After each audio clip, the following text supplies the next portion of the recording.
Bonjour à tous, très heureux de vous retrouver pour Histoire criminelle, votre magazine dédié aux grandes affaires criminelles sur LCI tous les dimanches. Alors au sommaire de notre dimanche, l'épilogue d'un long cold case vieux de 31 ans. 31 ans, c'est le temps qu'il a fallu à la justice pour condamner le meurtrier de Nadège Desnois. Nadège Desnois, cette adolescente de 17 ans qui est sauvagement tuée en mai 1994.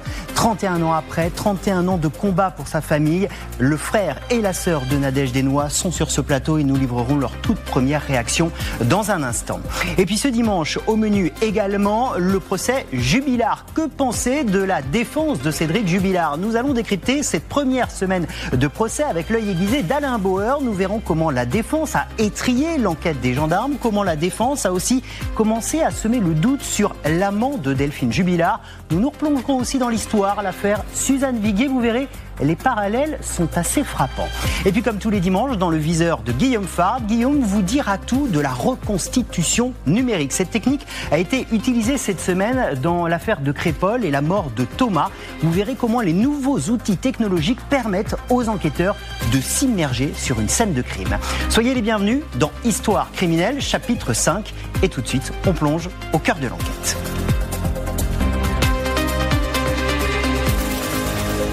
Et l'on plonge ce dimanche dans une enquête qui vient tout juste d'aboutir avec une condamnation, la condamnation à 30 ans de prison de Pascal Lafolie, reconnu coupable d'avoir tué sauvagement Nadège Desnois. C'était en mai 1994. C'est 31 années de combat, d'un combat acharné de la part de la famille de Nadège pour aboutir à cette décision. Décision qui a donc été rendue jeudi soir. Et sur notre plateau, nous accueillons avec beaucoup de plaisir William et Kelly Desnois. Merci beaucoup d'être avec nous. Vous êtes la sœur et le frère de Nadège. Vous avez porté ce combat pendant 31 années. On va en parler longuement avec vous. Merci encore d'être là. Et puis Alexandra Guillet, bonjour. Merci d'être avec nous, journaliste police-justice, TF1, LCI. Vous connaissez très bien cette affaire et vous allez nous aider à en comprendre tous les ressorts. D'abord, Kelly et William, je le disais, 31 années de combat. Vous incarnez aujourd'hui le combat de votre famille, votre papa, votre maman, toute votre fratrie qui s'est battue pendant 31 années pour savoir la vérité. Votre papa a été l'un des premiers à se battre. Je voudrais qu'on regarde une petite image. On est en 1996 et votre papa vient sur le plateau de témoin numéro 1. On est 2 ans après la mort de Nadège et il lance cet appel à témoins. Là, je voudrais faire un appel carrément direct. C'est-à-dire que je voudrais que tous ses copains d'école, qu'ils allaient à son lycée, qu'ils nous téléphonent. D'accord. Pour essayer de donner un point de départ. Cette image, évidemment, pour vous, elle est très émouvante, très particulière. Votre papa, il est parti il y a 2 ans. Quand il est parti, William, votre papa, il vous a dit « faut que vous continuiez. Faut que vous continuiez le combat parce que vous devez savoir qui a tué Nadège. » Tout à fait. Mon papa, avant de mourir, il nous avait grossièrement réunis et il nous avait demandé de continuer ce combat parce que lui n'aurait pas la force de le continuer. Tristement, il s'est laissé mourir. Et vous avez tenu parole. Vous lui avez rendu hommage. C'est pour ça qu'on voulait voir cette image de lui aussi importante. On va retourner et on va reprendre évidemment votre histoire. On est en mai 1994, vous avez 14 ans. Oui. Kelly, vous avez 4 ans. Vous êtes 3 ans et demi, vous êtes la petite dernière. On va reprendre le fil, peut-être parler de Nadège d'abord. Nadège, elle avait 17 ans, c'était une adolescente. On va voir quelques photos d'elle, on va voir aussi ces images de votre communion. C'était la dernière grande fête de famille que vous avez fait tous ensemble. Comment elle était, Nadège, William? Nadège, c'était une jeune fille solaire. C'était une jeune fille qui avait le sourire, qui avait beaucoup d'ambition, qui faisait de grands projets dans ses études, dans sa vie de famille qu'elle préparait tout doucement avec son amoureux de l'époque. Nadège, c'était une jeune fille qui en plus de ça avait pris à cœur son rôle de grande sœur, de par l'arrivée de Kelly d'ailleurs, où elle a été plutôt ravie d'avoir une petite sœur, et elle attendait que ça. Nadège était une jeune fille totalement normale. Kelly, vous avez grandi avec l'absence d'une sœur parce que vous aviez 3 ans et demi. Du coup, il y a quelques souvenirs qui sont encore là. Vous avez grandi avec des photos. Avec des souvenirs, avec les photos, les vidéos de famille, avec ce qu'on ce que les gens ont pu me dire autour de moi, ma famille, ses amis. Moi, j'ai vécu sincèrement avec son fantôme, en fait. Et vous vous êtes totalement investi dans ce combat, qui a donc commencé le 24 mai 1994. Ce jour-là, Nadège, elle prépare son bac, elle est au lycée à Château-Thierry, c'est à 10 km à peu près de chez vous. 30 km. 30 km de chez vous. Nadège, elle a que 2 heures de cours ce jour-là. Votre maman va lui dire, si tu veux ne pas aller en cours, n'y va pas, tu vas travailler à la maison. Puis Nadège, elle veut y aller parce qu'elle veut réussir, elle veut ce bac, et donc elle va y aller. Nadège, elle rentre normalement avec le bus scolaire. Ce soir-là, Nadège, elle descend pas du bus scolaire. Très vite, votre papa et vous, William, vous allez monter dans la voiture, vous allez aller à l'arrêt de bus, vous allez aller à Château-Thierry. Comment ça se passe? Très vite, vous vous mobilisez, vous dites, mais où est Nadège? C'est pas le genre de Nadège que de partir sans prévenir. En fait, dans la famille, il y avait quand même quelques règles à respecter. C'est-à-dire que quand on sortait ou quand on ne rentrait pas, on trouvait toujours une solution pour prévenir nos parents. Voilà. Donc, effectivement, quand Nadège n'est pas descendue de ce bus, il y a eu une petite inquiétude. Rien d'inquiétant dans le sens où on s'est peut-être dit qu'elle avait raté tout simplement son bus et donc avec mon papa on a décidé avant tout de retourner à la maison, oui, pour savoir si elle n'était pas rentrée. Je rappelle quand même qu'à l'époque, en 1994, pas de téléphone portable. Et arrivé à la maison, Nadège n'était toujours pas rentrée, donc on a pris la décision d'aller à Château-Thierry devant le lycée pour voir si toutefois elle n'avait pas raté le bus tout simplement. Et il s'avère qu'à Château-Thierry, personne. Donc s'en est enchaîné des moments d'angoisse, donc on a appelé ses amis, ses copains, enfin toutes les personnes qui potentiellement la côtoyaient, pour leur demander si toutefois ils ne l'avaient pas vue, et en vain. Rien. Au bout d'un moment, votre papa va aller au commissariat, il va aller signaler la disparition de Nadège. La nuit va tomber. On imagine l'angoisse dans le foyer familial et dans la maison pour vos parents, pour vous, tout le monde est inquiet. Et puis le lendemain matin, le 25 mai au matin, vous êtes, je crois, encore dans votre lit. Oui. On va toquer à la porte, c'est un policier. Qu'est-ce qui va se passer à ce moment-là? Donc on frappe à la porte, c'était un policier et le préfet qui venaient tout simplement annoncer qu'ils avaient retrouvé le corps de Nadège et que Nadège était décédée. C'est votre maman? S'en est suivi un cri et un hurlement de ma maman, mais un cri de souffrance, le vrai cri de la souffrance. Et voilà, ils ont pleuré pendant 31 ans. Ce cri, il est inexplicable, mais il vous prend à l'intérieur. Moi, il m'a tapé le cœur, ce cri là. Et puis c'est l'effondrement, les pleurs. J'avais jamais entendu ma maman pleurer. Donc oui, ça a été. C'est quelque chose qui me marque. Encore aujourd'hui, j'en fais des cauchemars, ce fameux bruit là. Voilà. Donc on espère avoir pu, à travers toute cette histoire qu'on va survoler, apporter un petit peu d'apaisement à ma maman qui malheureusement combat la maladie et qui n'a pas pu nous assister aussi au procès. Donc on espère que tout ça va permettre aujourd'hui de l'apaiser. Le cri, il était peut-être lié aussi à ce que lui disent les policiers et le préfet. Alexandra, cette scène de crime, elle est très dure. On va retrouver Nadège sauvagement agressée.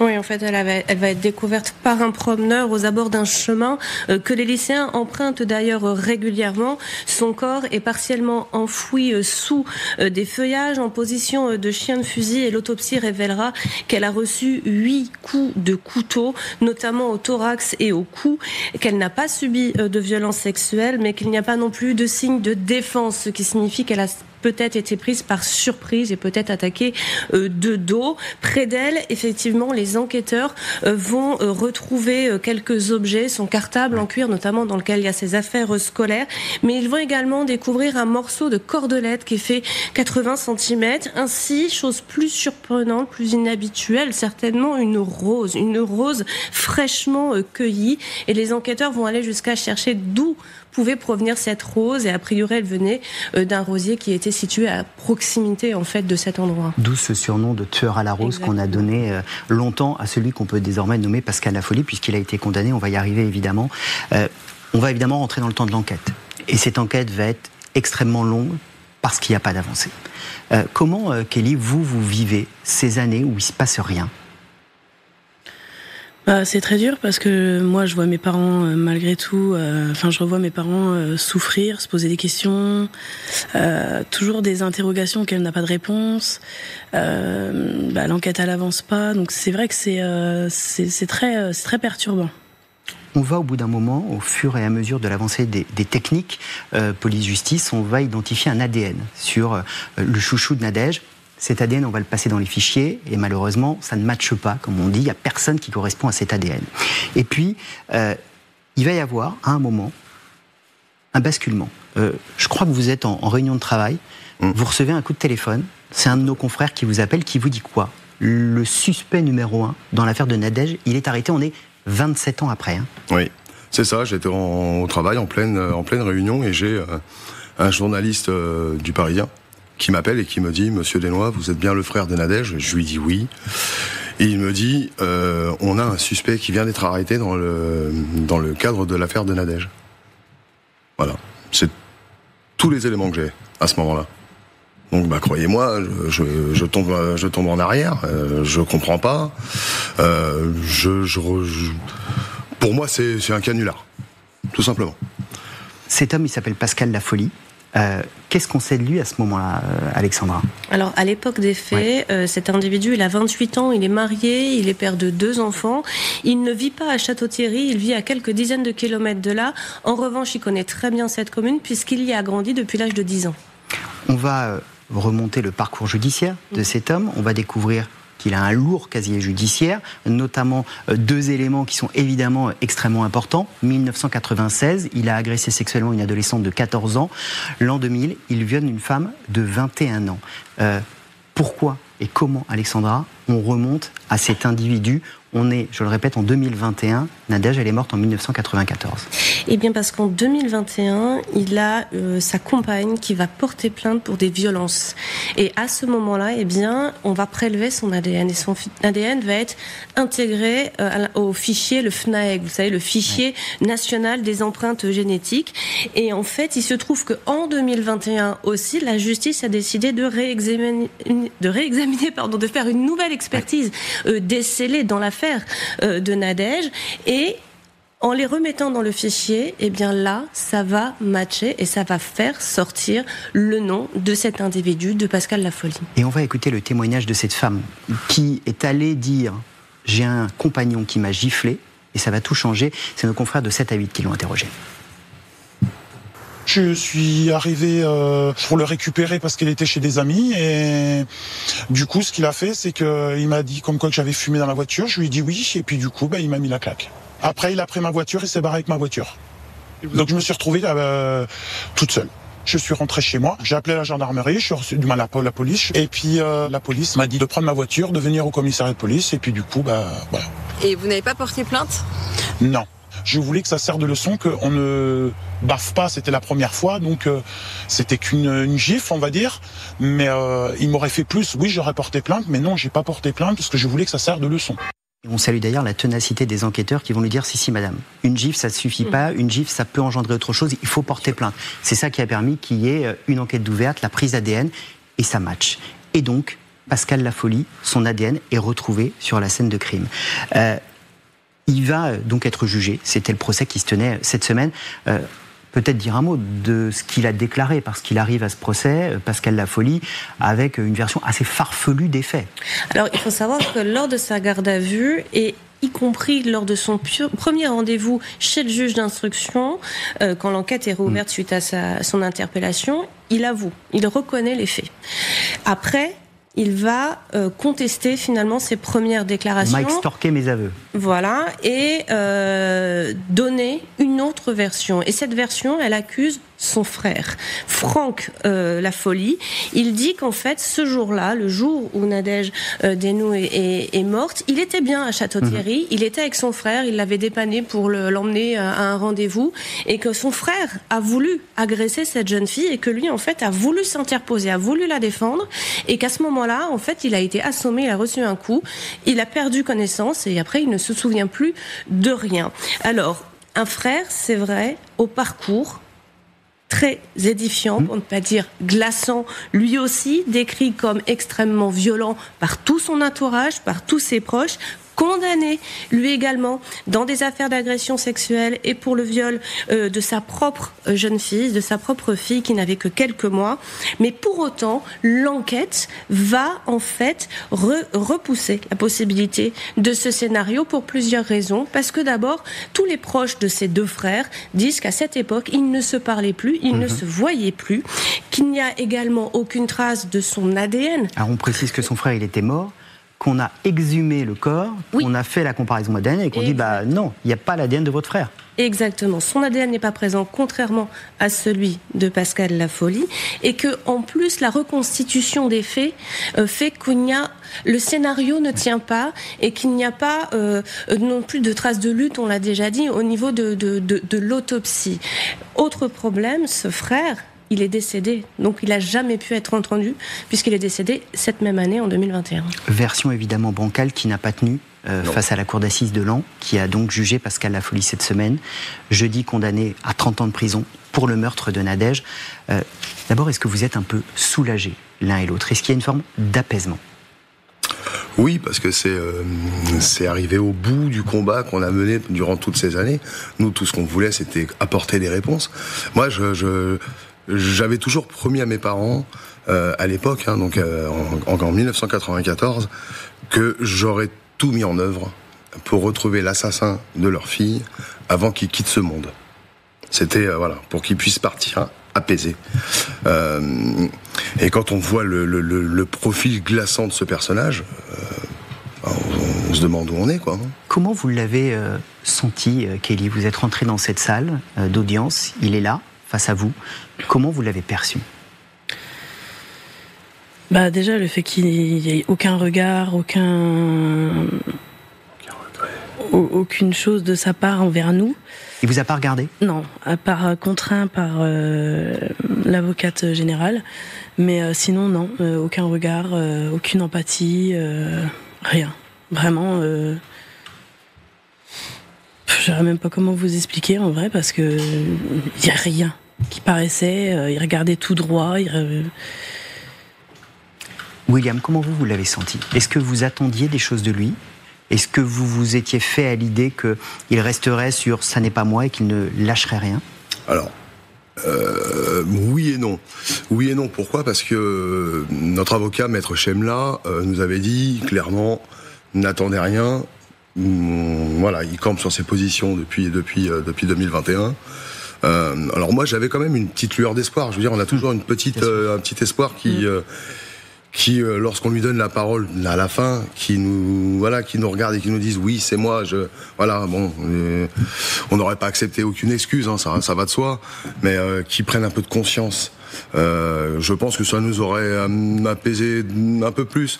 Mais le but était de le faire condamner de façon à ce qu'on soit sûr qu'il reste en prison et qu'il ne fasse de mal à plus personne. Ce que vous dites là est évidemment très important, parce qu'on est sur un homme, Alexandra, vous nous avez rappelé tout le parcours, 96 qui viole une adolescente de 14 ans, 2000 qui viole une femme de 21 ans, 94 qui s'en sera pris, alors est-ce que c'est la première ou pas ? On ne sait 1995 que vous ne savez pas ? Et ça, c'est ce que vous allez nous dire, c'est-à-dire que pendant ce procès, la question qu'on se pose, c'est de savoir s'il y a d'autres victimes, si c'est un prédateur, et vous, pendant le procès, il y a des familles qui vous ont écrit.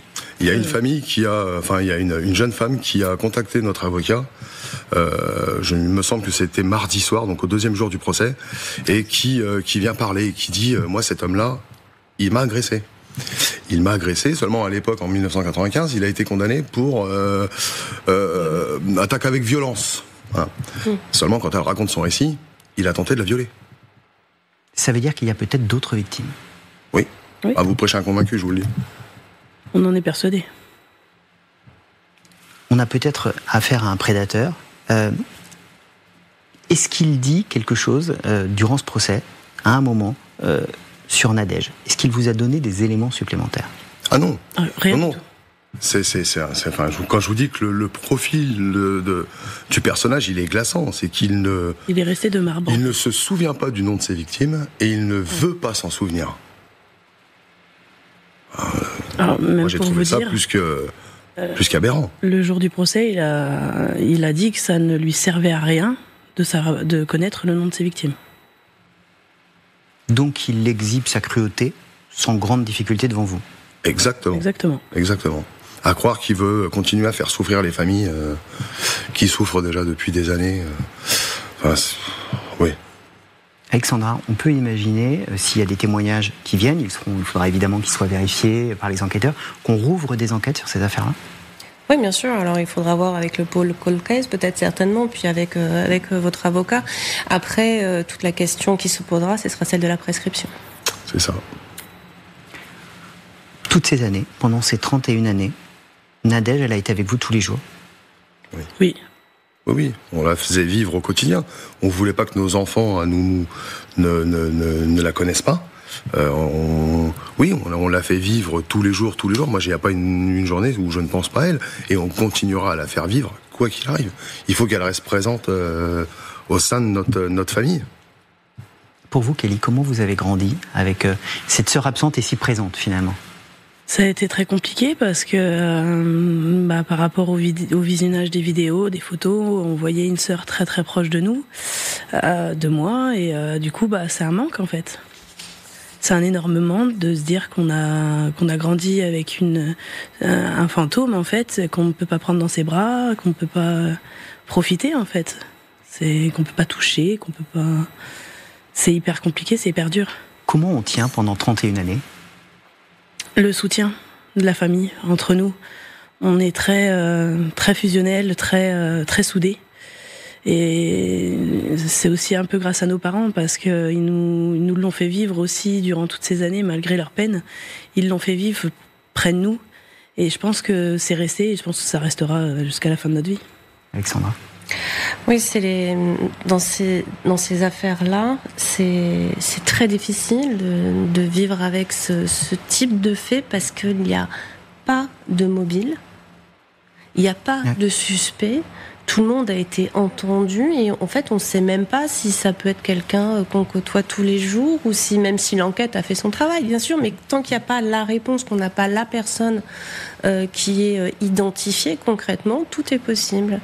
Et c'est très très difficile de pouvoir effectivement avancer le plus sereinement possible dans ce type de contexte. C'est très très long quand même.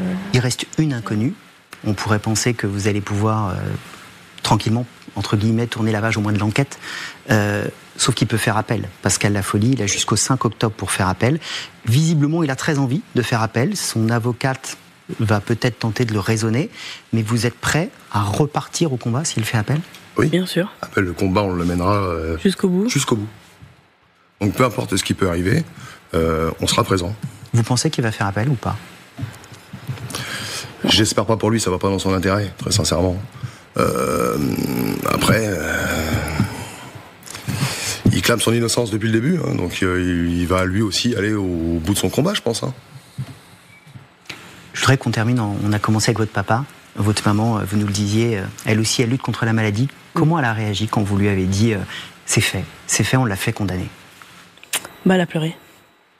On sentait les pleurs de joie. L'apaisement.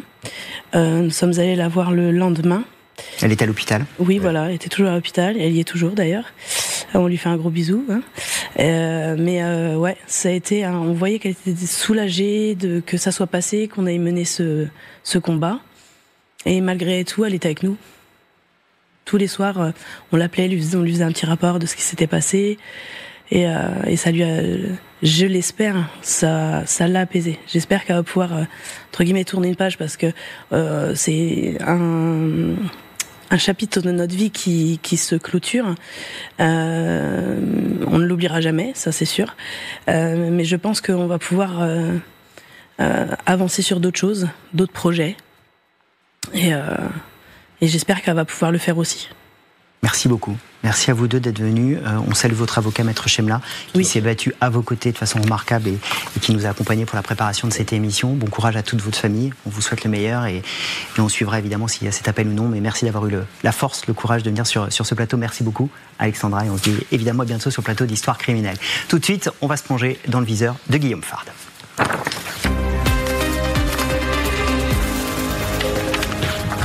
Bonjour Guillaume. Bonjour Philippe. Dans le viseur de Guillaume Fard, on va s'intéresser aujourd'hui aux nouveaux outils des gendarmes et des policiers, à la reconstitution numérique précisément, puisque cette technique, elle a été utilisée cette semaine dans l'affaire de Crépol, on s'en souvient, avec la mort tragique de Thomas. Et oui, si vous vous souvenez, l'affaire de Crépol, novembre 2023, une affaire très médiatisée. Il y a une fête de village, une rixe, des jeunes qui viennent d'un autre quartier dans ce département de la Drôme et qui, dans cette petite commune de Crépol, vont aller à l'affrontement, aussi affrontement mortel avec les participants de cette fête. Et il y a un jeune rugbyman de 16 ans, Thomas, qui perd la vie à cette occasion.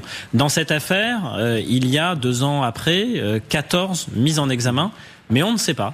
On ne sait pas qui est l'auteur du coup mortel, d'où l'intérêt de la reconstitution, et c'est ce qui s'est passé cette semaine, avec une petite particularité, c'est que cette reconstitution n'était pas classique, c'est-à-dire que on revient tous ensemble, tous les participants, rejouer la scène, mais elle était numérique, donc elle était entièrement virtuelle. Alors il faut nous expliquer, c'est quoi une reconstitution numérique ? En fait, une reconstitution numérique, c'est créer un double numérique d'une scène de crime. Une scène de crime, c'est physique, puisque quand quelqu'un est tué, il est dans le monde réel, mais on le reconstitue virtuellement, donc là on voit les images, il y a un expert ou un enquêteur, généralement c'est un expert, qui va prendre et capter des images. Sur le lieu où ça s'est passé. Il va aller sur le lieu et ensuite on va réussir par cette méthode à recréer numériquement la configuration précise des lieux. Donc on peut repositionner les personnes, on peut repositionner les objets et surtout on peut faire varier tout cela dans le temps. C'est-à-dire qu'on peut voir comment une scène a évolué et c'est aussi très précieux pour confronter les différentes versions. Si quelqu'un disait se trouver à tel endroit et qu'en fait on se rend compte que c'est pas possible. Et enfin, ça coûte moins cher, c'est assez peu coûteux et surtout logistiquement c'est pas très complexe parce que une reconstitution classique, c'est-à-dire qu'on bloque un village pendant une demi-journée, une journée, ça a un impact aussi pour la vie des habitants. Là, tout se passe dans le monde virtuel. Alors je voudrais qu'on continue à détailler les images, notamment que la gendarmerie utilise, avec des masques de réalité virtuelle qui permettent de totalement se projeter dans une affaire. Alors ça, c'est le futur. C'est ce qu'on voit ici. Là, c'est l'avenir. C'est le projet Janus, c'est l'Institut de recherche criminelle de la gendarmerie nationale, les fameux super experts en blouse blanche des gendarmes, qui sont très progressistes, avant-gardistes même, et qui en 2021 ont commencé à travailler sur un projet de création de double numérique des scènes de crime, c'est-à-dire qu'en fait, on prend toutes les traces et indices en police technique et scientifique et on les numérise, ce qui permet après, avec un casque de réalité virtuelle, de se replonger complètement dans la scène de crime. Et c'est extrêmement précieux pour les enquêteurs parce qu'ils peuvent ainsi tester des hypothèses. C'est-à-dire dire, mais par exemple, si maintenant on faisait l'hypothèse que telle personne serait placée à tel endroit ou que telle personne se serait comportée ainsi sur la scène de crime, on peut aussi confronter des versions quand il y a des déclarations. Et donc, ça, c'est véritablement l'avenir. C'est un outil au service des enquêteurs, au service de l'enquête. Et alors, l'aboutissement ultime, ce serait si demain, on pouvait avoir une reconstitution, au sens judiciaire du terme, acceptée par la justice, 100% numérique. Et vous imaginez les membres des jurés d'une cour d'assises avec leur casque de réalité virtuelle qui, comme ça, essaieraient de comprendre ce qui s'est passé. On n'y est pas encore, mais en tout cas, on en prend le chemin et c'est grâce à la gendarmerie nationale. Absolument passionnant. Merci beaucoup, Guillaume, dans le viseur de Guillaume Fard, tous les dimanches, évidemment, dans Histoire criminelle. Et avec Guillaume, on va rejoindre maintenant notre grand témoin de la semaine.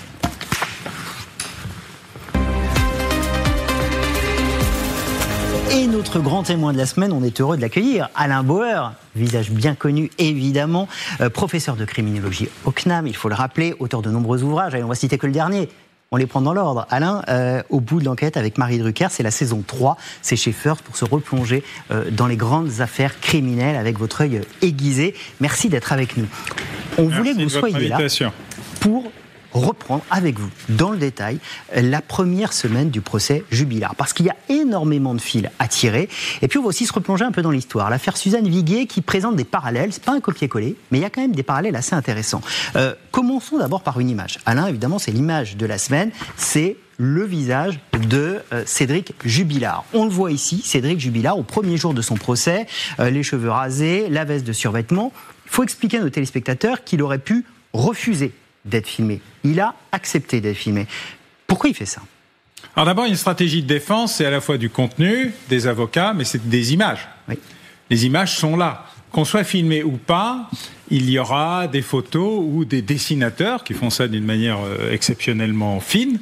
Il y a la manière dont l'atmosphère est racontée par vos collègues journalistes. Les chroniqueurs judiciaires font un travail absolument remarquable depuis un siècle et demi, l'affaire Trautmann, qui est la naissance du fait divers criminel dans les médias, écrit à l'époque, et qui est le premier moment où on feuilletonne une affaire criminelle. Ouais. Tous les jours, on a un épisode, un développement, une révélation, et ça devient l'élément majeur du journalisme d'investigation avant l'heure. C'est comme ça que ça marche, c'est 1870. Donc on est vraiment dans des affaires qui deviennent le cœur de l'actualité. C'est pas simplement un fait divers, c'est le fait central du moment, le reste devenant divers. Et donc tout ce qu'on voit est une construction volontaire visant à renvoyer vers l'opinion, qui est un élément majeur du procès désormais. On va en parler. La victime a mis un certain temps à entrer dans le procès. Avant, le procès, c'était le parquet, la défense, et l'accusé. Les juges. Maintenant, la victime est devenue un élément central, la partie civile.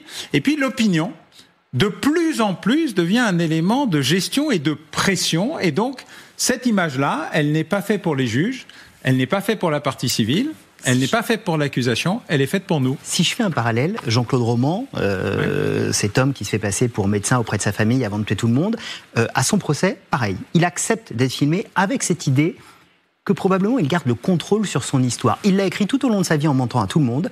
Au procès, il veut continuer à écrire sa propre histoire. Sauf que le procès se passe d'une manière un peu différente. Le procès est très différent par la suite. Pour des raisons sur lesquelles on ne va pas revenir. Mais une volonté il faut de garder le pouvoir. Les procès sans corps... Alors, je commence avant l'affaire Viguier. Pour moi, c'est l'affaire Leroux. 37 ans. C'est une affaire de 37 ans qui ne se décante que parce que la personne qui a fourni l'alibi dit en fait non. Autrement, il n'y aurait pas eu d'affaire Agnelet parce qu'il n'aurait pas été condamné. Et là, on n'a jamais eu de corps, jamais eu d'aveu, rien. On n'a rien. Là, on est dans un process où la gestion du temps. Ce procès va durer au moins 1 mois. Il y aura peut-être un déplacement, on ne sait pas, parce qu'il y a un débat sur est-ce qu'on a été voir tous les lieux possibles. Et puis il y a un deuxième élément, c'est la première fois dans un procès sans aveu et sans corps que le principal accusé, présomption d'innocence, fait autant d'efforts pour faire croire qu'il est coupable. Alors jamais on a eu un individu qui a passé son temps de manière aussi délibérée et régulière à faire des soi-disant révélations à des gens qui disent qu'ils les ont reçues pour faire croire qu'il est effectivement coupable, tout en les aiguillant systématiquement sur des fausses pistes. Ça s'appelle un teasing formidable. La personnalité de Cédric Jubilard, la manière dont la défense a étrillé l'enquête cette semaine, la manière dont la défense aussi est en train de semer le doute sur l'amant de Delphine Jubilard. On vous raconte tout ça avec Alain dans un instant. Vous restez avec nous, on se retrouve tout de suite.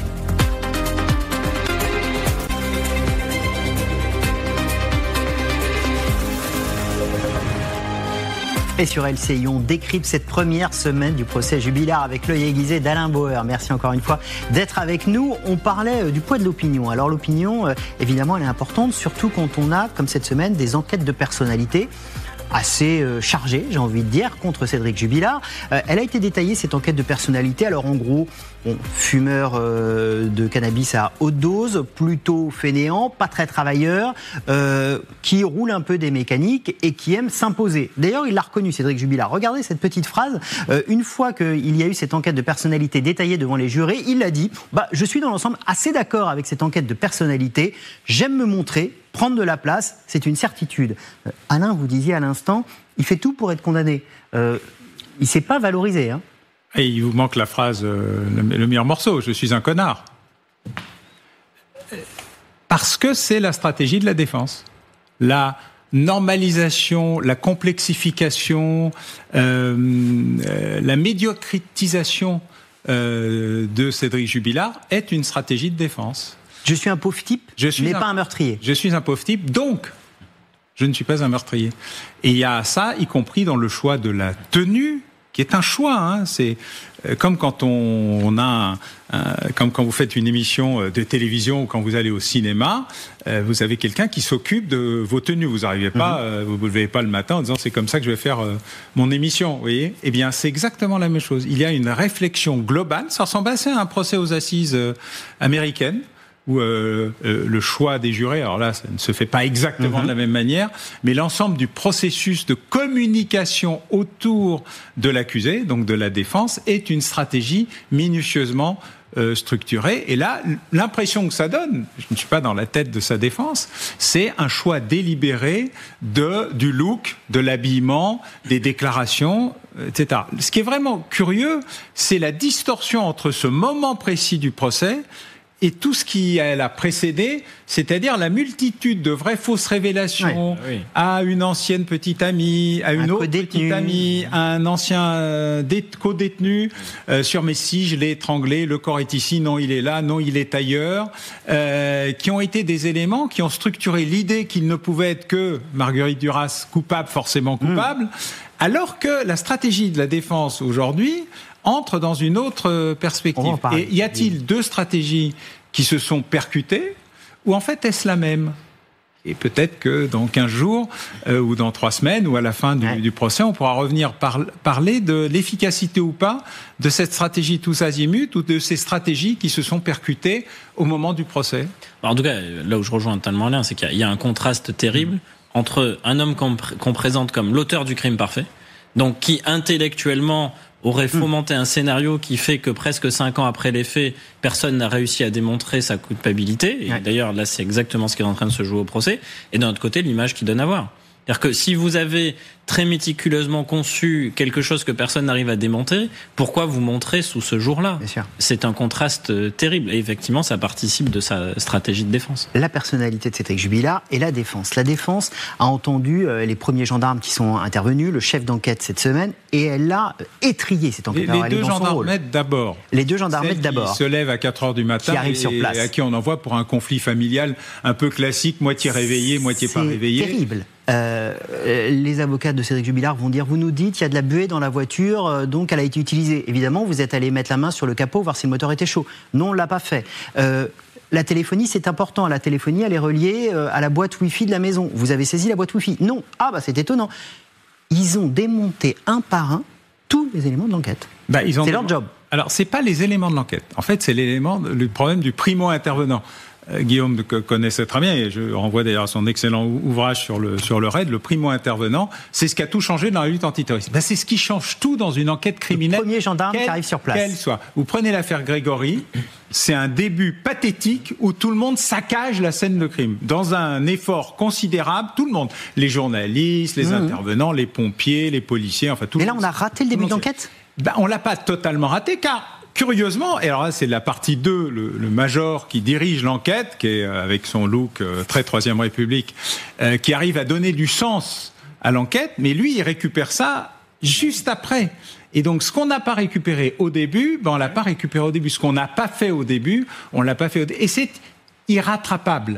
Voilà. Et c'est la partie du doute sur, voilà. Alors, les deux gendarmettes, elles ont toutes les excuses du fait que, on les appelle pas pour un meurtre. Il n'y a pas un crime sanglant. Elles sont pas en train de sécuriser une scène de crime. Il n'y a pas de scène de crime. C'est une disparition inquiétante. Voilà. C'est une disparition inquiétante. Il y en a 60 000 par an. 10 000 un peu plus inquiétantes que les autres, et 1000 où on retrouve personne, en gros. Donc ça vous donne une idée de ce qu'est la pression habituelle. Mais la partie 2 est plus intéressante. C'est le moment où le major de gendarmerie explique la structure logique de l'enquête juste au jour 2. Oui. Voilà. Là, l'enquête devient une enquête. Oui.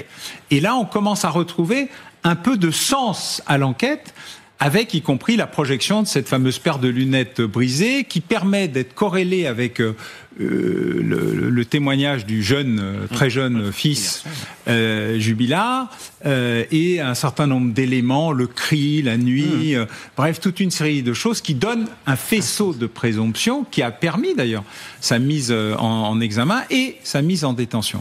La vraie question, c'est: à partir de ce moment-là, est-ce que toutes les pistes sont explorées ou est-ce que l'enquête entre sur une logique monopiste ? Vous tirez un fil formidable. Parce que, avec Guillaume, on a reçu ici Emmanuelle Franck, l'une des deux avocates de Cédric Jubillar, et on lui disait, mais quelle autre version vous allez livrer au juré ? Vous dites, c'est pas lui, mais ça peut être qui d'autre ? Et elle n'avait pas répondu. Ils gardaient, j'ai envie de dire, leur munition pour le procès, cette bonne guerre. Et là, on a senti cette semaine qu'il commençait à dresser une alternative sur la piste de l'amant. Notamment, maître Emmanuelle Franck va interroger l'enquêteur sur « mais le téléphone de l'amant ». Vous savez les applications qu'il y a dessus. Il y a une application fétichiste, sadomasochiste. Et elle commence à, par petites touches, ternir l'image de l'amant, au passage aussi celle de Delphine, et de semer là une autre piste possible. Ouais. C'est le rôle de la défense que d'explorer les pistes. Alors soit elles ont été ouvertes et fermées, ce qui devrait être désormais la logique de toute enquête judiciaire. J'ouvre toutes les portes, je referme toutes les portes, ça prend un temps infini, mais à la fin, j'arrive à quelque chose et je peux répondre à ces questions où je suis tellement persuadé que ça ne peut être que lui. Voilà. Et vous avez là une affaire dont vous avez parlé tout à l'heure, l'affaire Viguier. Oui.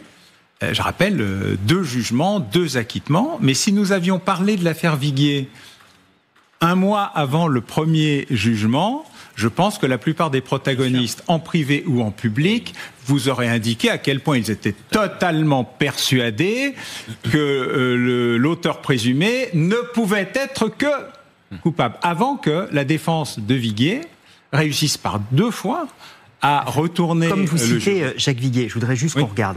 Le premier procès, il a eu lieu en 2009. Donc Suzanne Viguier disparaît, elle a 38 ans, pas de corps, pas de preuves irréfutables, pas d'aveu. Le mari va être jugé une première fois en 2009. Quelques éléments déjà de machine à laver. Exactement. Il y a des caractéristiques. Le JT de 2009, le jour de l'ouverture du procès, c'est quasiment du mot pour mot ce qu'on pourrait dire pour Cédric Jubilard.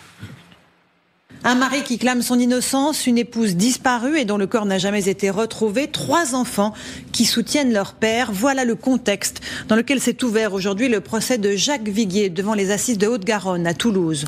L'homme, professeur d'université respecté, a déjà fait 9 mois de prison préventive. Aucune preuve n'a été jusqu'à présent retenue contre lui. Axel Girard, Iker Zabala. Les traits tirés, le professeur de droit Jacques Viguier prend place dans la salle des assises de Toulouse. 9 ans après la disparition de sa femme Suzanne, elle avait rendez-vous le lendemain avec un avocat pour divorcer. Il comparait pour homicide volontaire. Il y a quelques jours encore, il clamait son innocence. Mon état d'esprit, c'est la souffrance et l'espoir. La souffrance par rapport à tout ce que j'ai vécu et l'espoir d'être enfin innocenté. À la question, avez-vous tué Suzanne Viguier ? Non, je ne l'ai pas tuée, je suis innocent. Tout n'est pas aussi limpide. Il y a d'abord ces 3 jours écoulés entre la disparition de Suzanne et son signalement à la police par son mari. Mais Jacques Viguier va aussi devoir expliquer pourquoi il a jeté le matelas du canapé de sa femme dans cette décharge 9 jours après sa disparition. C'est incroyable. Alain, évidemment, on ne va pas faire un copier-coller, il y a plein d'éléments différents. Mais le doute, dans les 2 procès pour Jacques Viguier, il a servi. L'accusé, Jacques Viguier, est acquitté 2 fois. On est acquitté au bénéfice du doute. Le serment des jurés, c'est le rappel, on ne vous demande pas les raisons pour lesquelles, on vous demande juste votre intime conviction. L'intime conviction n'est pas un élément juridique, pénalisable, prévu et défini par les textes. Voilà. Faut être convaincu. Il faut être majoritairement convaincu. Et dans les cas de cour d'assises en France, il faut être très majoritairement convaincu. Mais en la matière, on peut être parfaitement dans une situation où, alors que on se sent tous envoyés vers l'idée que, oui, quand même, non. Il est possible que... C'est prémonitoire. Ça peut être prémonitoire.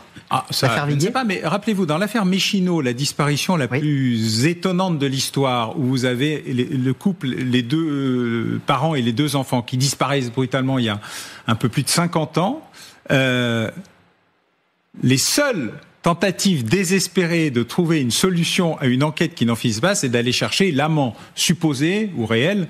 Donc c'est un classique. On est dans les grands classiques de l'histoire. Il faut trouver une option vraisemblable. Elle n'a pas besoin d'être vraie.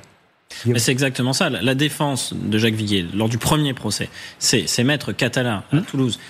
Lequel Maître Catala est un peu le père spirituel, le mentor de la défense Jubilard. C'est-à-dire qu'il faut expliquer que Alexandre Martin et Emmanuel Franck se sont formés aux côtés de Maître Catala. Donc le parallélisme va quand même jusque-là. Et ce que réussit à faire Maître Catala dans le premier procès Viguier, c'est de dire au jury, mais attendez, il y a un certain nombre d'éléments, mais il y a aussi un certain nombre de pistes qui n'ont pas été suffisamment explorées. Et cette méthode-là, c'est exactement la même méthode que l'on retrouve chez Emmanuel Franck cette semaine, quand elle prend le gendarme et qu'elle lui dit, mais attendez, il y a un témoin qui s'appelle Jérôme, qui a vu une voiture à 4 heures du matin, à 2 kilomètres du domicile des Jubilards.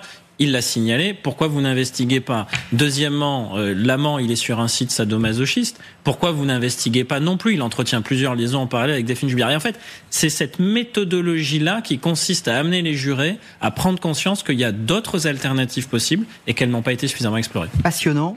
Au bout de l'enquête, saison 3. Merci beaucoup Alain Bauer d'être venu sur ce plateau. Merci Guillaume. On se donne rendez-vous dimanche prochain, évidemment, pour un nouveau chapitre d'Histoire criminelle. Bon dimanche sur LCI.